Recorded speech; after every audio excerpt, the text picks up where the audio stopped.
ntango ebele ilembo nyonso emonani kala te suka ya mokili nde nyonso awa na se suki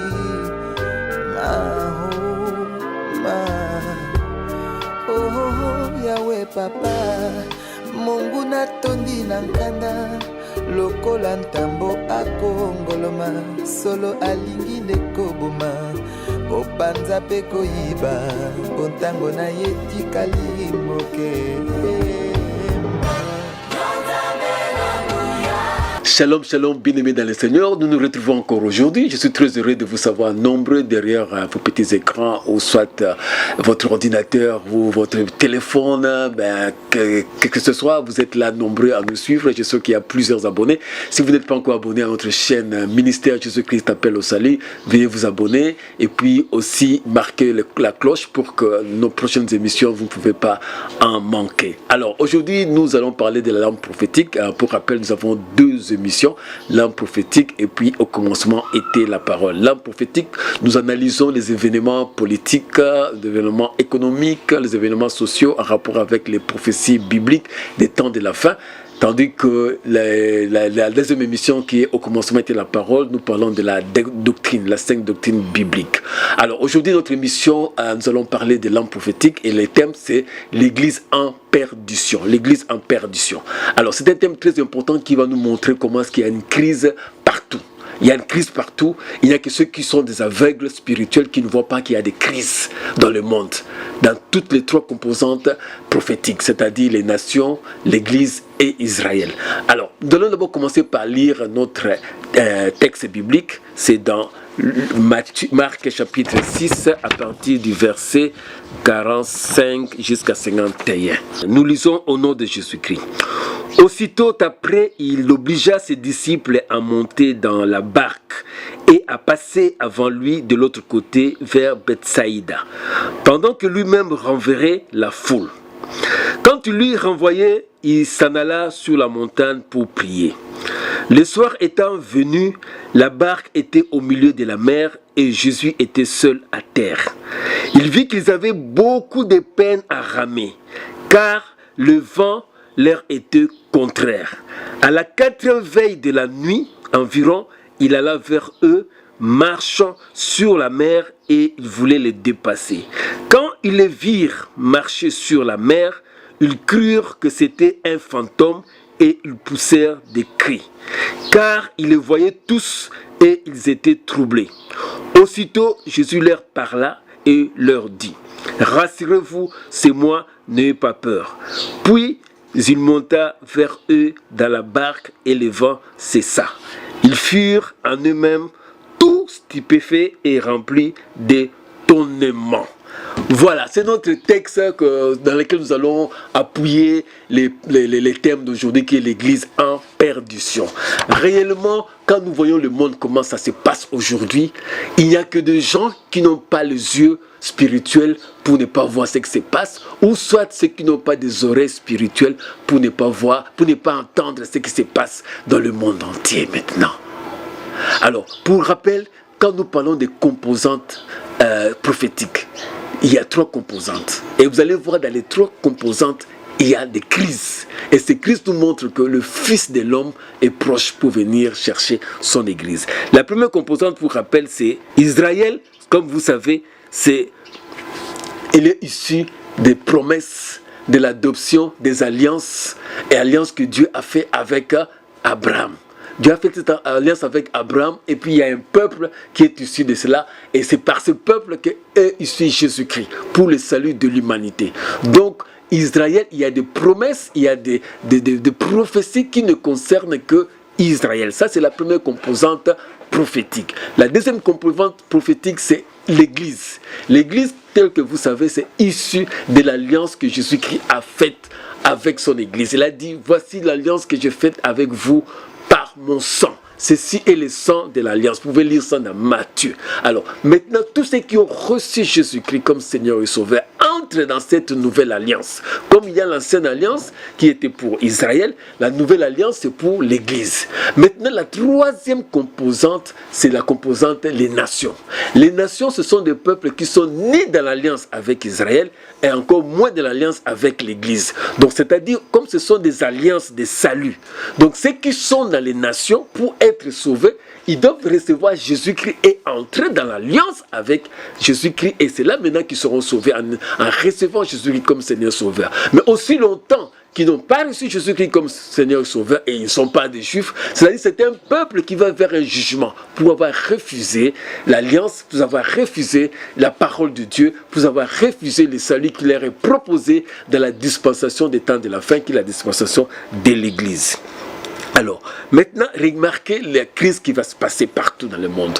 Nous avons pris cette émission pour que nous puissions comprendre. Cette crise montre qu'il y a l'Église qui est ballottée, l'Église qui est en perdition, l'Église qui est dans la tempête. Comme les apôtres qui étaient dans la barque, pendant qu'ils étaient en train de ramer, Jésus-Christ d'abord avait demandé aux apôtres d'aller au devant de lui, et lui, il allait le suivre après. Les apôtres ont pris la barque, ils ont commencé à ramer, et il y a eu un vent contraire qui commençait à les balloter, une tempête qui s'est élevée sur la mer de Tibériade, et en ce moment, les apôtres étaient en difficulté. Alors, vers la 4 veille de la nuit, ça peut être, nous pouvons dire ça aujourd'hui, vers 3 heures du matin, alors Jésus-Christ maintenant a pris ces chemins, commençait à marcher sur les eaux en venant vers eux.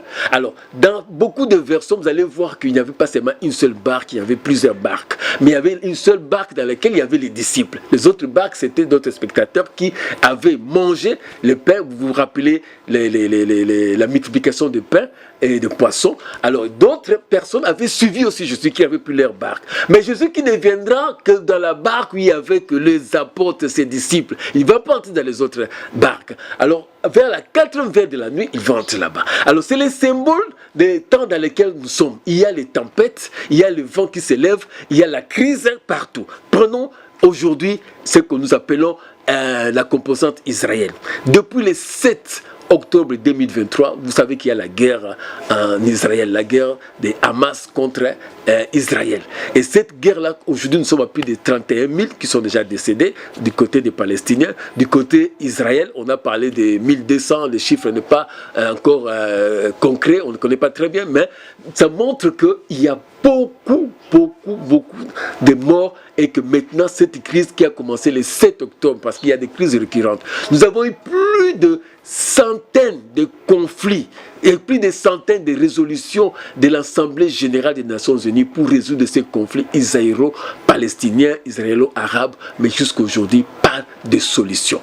La même chose, il y a eu des traités de paix, des accords de paix, pas de solution. C'est pour accomplir Zacharie chapitre 12, verset 3, que je ferai de Jérusalem une pierre pesante pour toutes les nations. C'est ce qui se passe aujourd'hui. Cette composante-là, Israël, il n'aura pas la paix. Et maintenant, après, depuis le mois d'octobre jusqu'à aujourd'hui, nous sommes au mois de mars. Cette guerre continue. Et Israël est en train de souffrir, les Palestiniens sont en train de souffrir, et c'est tout le monde qui souffre de cette crise là-bas. Il y a même des gens qui parlent, on pourrait parler même de génocide du côté des Palestiniens. Donc vous voyez comment le monde est dans des ballottages, le monde est dans la tempête. Et ça a été prophétisé que vous verrez des guerres qui arriveront vers les temps de la fin. Alors, maintenant, allons dans la deuxième composante qui est la composante les nations. Qu'est-ce qui se passe-t-il dans les nations? Dans les nations, il y a d'abord en 2019, nous avons eu la pandémie de Covid, coronavirus 19. Cette pandémie de coronavirus a créé une crise économique mondiale. Il y a eu partout des économies de pays comme les États-Unis, la Russie, la Chine. Tous ces pays-là ont connu ce qu'on appelle une crise économique. Alors, vers 2021-22, alors qu'on s'en sortait, le monde sortait de cette crise économique, il y a eu la guerre en Ukraine. Au mois de février, le 24 février 2022. Et la guerre de l'Ukraine a de nouveau enfoncé l'économie du monde. Alors, vous allez voir que toutes ces crises-là sont à la base de l'instabilité économique, sociale maintenant dans le monde. Il y a beaucoup de pays qui sont en train de souffrir de cette crise-là. Ça montre que nous ne savons pas où nous allons. Alors aujourd'hui, on a peur des risques de guerre nucléaire. Lui-même, le président Vladimir Poutine, le président de la Fédération de Russie, il a dit que techniquement parlant, la Russie est prête pour une guerre nucléaire. Et vous savez que la Russie, premier pays qui a en termes d'arsenal nucléaire, donc après c'est les États-Unis. Mais quand ils disent qu'ils sont prêts pour une guerre nucléaire, donc ça veut dire que c'est une réalité, c'est une vérité. Et le monde a peur.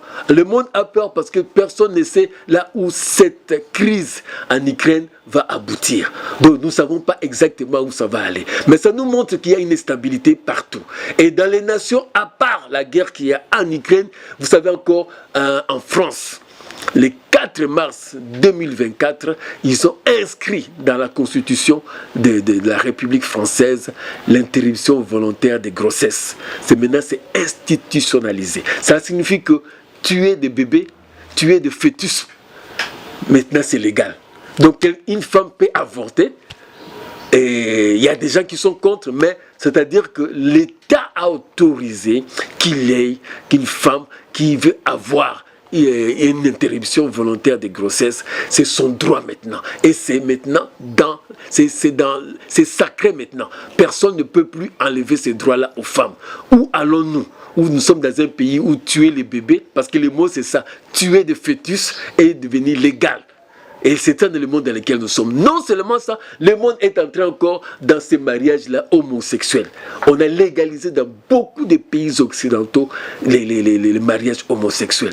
Et vous savez que ce qui a détruit Sodome et Gomorrhe, c'est cette relation homosexuelle. La Bible dit que le péché de Sodome et Gomorrhe est arrivé jusqu'à Dieu, à tel point que Dieu a envoyé 2 anges qui sont allés à Sodome et Gomorrhe pour avertir le peuple qu'il va détruire cette cité avec des péchés qui ont atteint de proportions qu'on ne peut pas qualifier, de grandes proportions. Or, c'est la même chose aujourd'hui, comme Jésus-Christ a dit dans Luc, chapitre 17, à partir des versets 26 à 23 jusqu'à 26, qu'il en sera de même comme au temps de Lot et au temps de Noé. Au temps de l'autre, c'était ce mariage homosexuel qui a fait qu'aujourd'hui, nous aussi, nous avons légalisé, les pays du monde ont légalisé les mariages homosexuels. Et ça, c'est aller à l'encontre des lois de la nature, donc contre Dieu. Et ça va donner encore une colère à Dieu pour pouvoir détruire cette terre. Et quand nous lisons dans 2 Timothée chapitre 3, à partir du verset 1er jusqu'à verset 4, on nous dit que là-bas, sache que dans les derniers jours, les temps seront difficiles. Les gens seront amis de l'argent, fanfarons, rebelles, ingrats. Donc nous sommes à un moment où donné, les gens sont devenus donc, amis de l'argent. Aujourd'hui, la plupart des guerres, quand vous allez voir, ce sont des guerres économiques. Derrière cela, c'est l'argent. C'est l'argent qui est derrière. Donc ça montre que le monde est instable. Et cette instabilité, ça mène quoi exactement? Ça mène que tout le monde veut avoir l'argent parce que c'est la servitude de l'argent. Quiconque n'a pas l'argent ne peut pas vivre. Quiconque n'a rien ne peut pas vivre. Et les pays qui sont riches deviennent de plus riches et les pays pauvres deviennent de plus en plus pauvres, selon les rapports de Oxfam. Donc nous sommes dans un moment où tout c'est l'argent. Qui n'a pas l'argent, tu ne peux pas vivre. Et ceux qui ont l'argent, c'est ceux qui dominent le pauvre.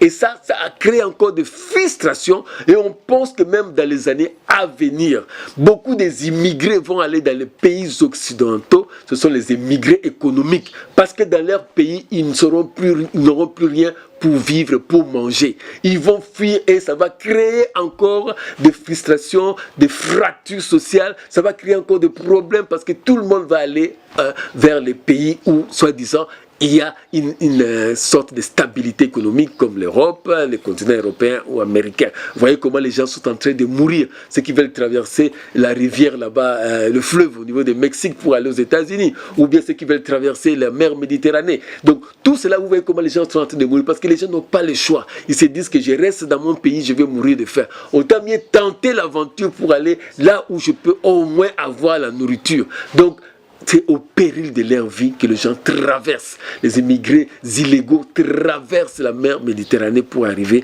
en en Europe.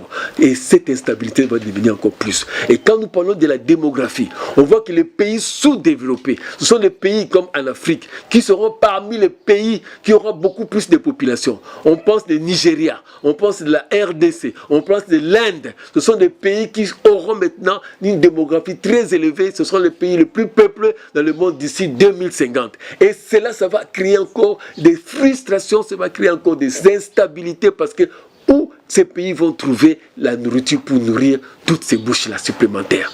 Déjà aujourd'hui, il y a la famine. Comme nous prenons par exemple la RDC. Donc vous voyez que d'ici là, comme la RDC sera aussi peuplée parmi les 3 pays les plus peuplés dans le monde, où trouverons-nous la nourriture pour nourrir toute cette population? Et c'est l'instabilité. Et c'est pourquoi cette barque dans laquelle les disciples étaient là, était ballottée par le vent, ballottée par la tempête. Ça montrait que le monde est maintenant dans la tempête. Et Jésus-Christ est en train d'arriver. Jésus-Christ n'entrera que dans la barque des apôtres, c'est-à-dire c'est l'église. Jésus qui ne venait sauver son église. Et c'est la 3e composante dans laquelle nous voulons maintenant parler. Parce que nous avons parlé de la composante Israël. Israël est en train de souffrir. Il y a la guerre entre les Hamas et Israël. Et depuis 1948, à la déclaration de l'indépendance de l'État hébreu, il y a toujours des conflits israélo-arabes, israélo-palestiniens. Malgré des centaines de résolutions de l'Assemblée générale des Nations unies ou des conseils de sécurité, on n'a jamais résolu tous ces conflits qui montrent qu'on va de conflit en conflit, de conflit en conflit. Dans la 2e composante qui est les nations, la même chose. Nous entrons de guerre et de guerre. Nous sommes entrés en 2024 avec 8 guerres majeures, dont la guerre de l'Ukraine et de Hamas.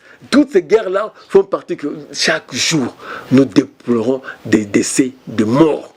Et ceux qui n'ont pas les yeux spirituels ne peuvent pas discerner pourquoi le monde est en instabilité maintenant. Pourquoi le monde va de mal en pis.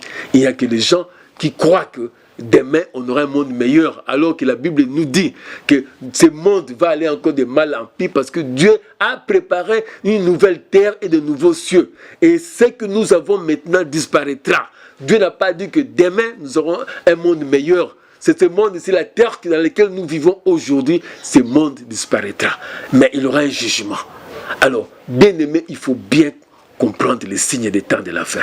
Avant que nous entrons dans la dernière composante de l'Église, parce que là nous allons beaucoup parler de cette barque dans laquelle il y avait les disciples qui représentent l'Église, et les autres barques qui représentent la fausse église, parce que Jésus ne viendra entrer que dans la barque des disciples. Et c'est là que Jésus-Christ vient pour prendre son église en enlèvement. Les autres barques, c'est l'antichrist qui va venir. Nous allons parler dans la 2e partie de cette émission. Donc nous retenons que le monde est dans une crise permanente. Et cette crise est aiguë et va de mal en pis. Et la Bible dit dans Marc, il n'y a que ceux qui n'ont pas des yeux pour voir, ils ont des yeux mais ne voient pas, ceux qui ont des oreilles mais n'entendent pas. Il n'y a que ces gens-là qui n'ont pas l'esprit de prophétie, l'esprit de discernement pour comprendre que nous sommes dans un moment très dangereux. Vous nous avez écoutés, je vous donne rendez-vous avec notre prochaine émission, toujours la 2e partie de cette émission. Nous allons parler maintenant de l'Église. De l'Église, comment est-ce que l'Église est ballottée, comment est-ce que l'Église est en perdition, comment est-ce que l'Église est dans la tempête, et l'Église est dans la nuit prophétique, et nous allons comprendre cela. Que Dieu vous bénisse. Nous nous retrouvons à la prochaine.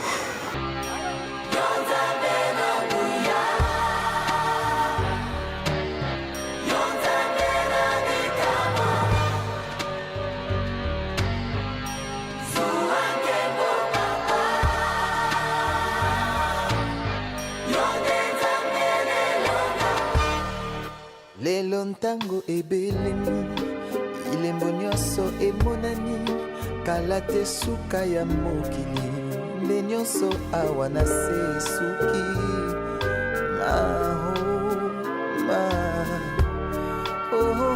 yawe papa Mungu natondi na nkanda lokola ntambo akongoloma solo alingi nde koboma opanza pe koyiba pontango na ye tikali moke